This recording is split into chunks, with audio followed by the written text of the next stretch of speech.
நம்ம இன்றைக்கி கோயம்புத்தூரில் கொடிஷியாவில் நடக்கிற பவுல்ட்ரி எக்ஸிபிஷன் வந்திருக்கிறோம். இன்றைக்கி டே 1 டோட்டலாக 3 days நடக்குது.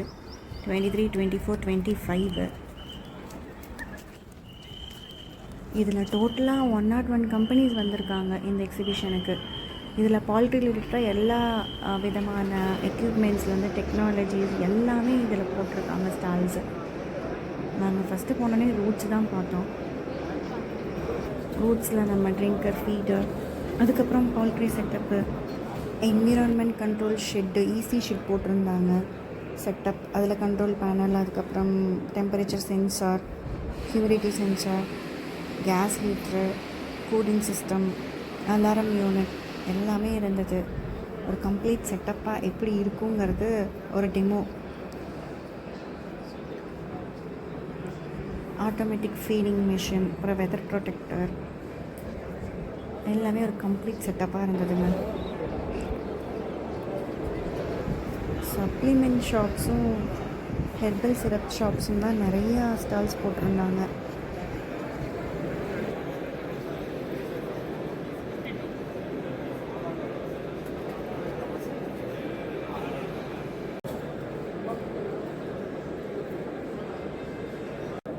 கடலை புண்ணாக்கு ஆயிலோட ஆயில் எடுத்ததுக்கப்புறம் அப்படின்னு ரெண்டு இருந்தது.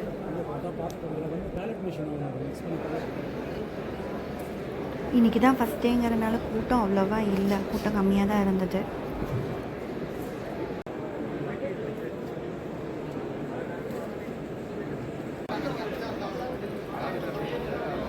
Next charcoal briquettes. இது ஒரு சார்கோல் பிரிக்கெட் 500 குஞ்சுகளுக்கு வந்து நம்ம ப்ரூடிங் செட்டப்பில் லைட்டுக்கு பதிலாக இந்த போட்டு வச்சுட்டா 500 குஞ்சுகள் வரைக்கும் வெதர் ப்ரொடெக்ட் பண்ணுது.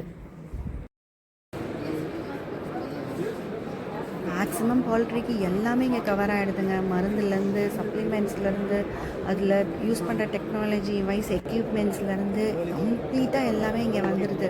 பட் நாட்டுக்கோழிகளுக்கு இங்கே என்ன இருக்குதுன்னு கேட்டிங்கன்னா, அவ்வளோ நாட்டுக்கோழிகளுக்கு பெரிய எக்ஸ்ப்ளோரிங் ஐட்டம்ஸ் எதுவும் இங்கே இல்லை. நார்மலாக இப்போ ஃபீட்ஸ் எல்லாம் எங்களுக்கு அங்கே போனதுக்கப்புறம் தான் எஸ்கேஎம்க்கு தவிர சுகுணாலையும் ஃபீட்ஸ் இருக்குது நாட்டுக்கோழிக்குங்கிறது எங்களுக்கு தெரிஞ்சுது.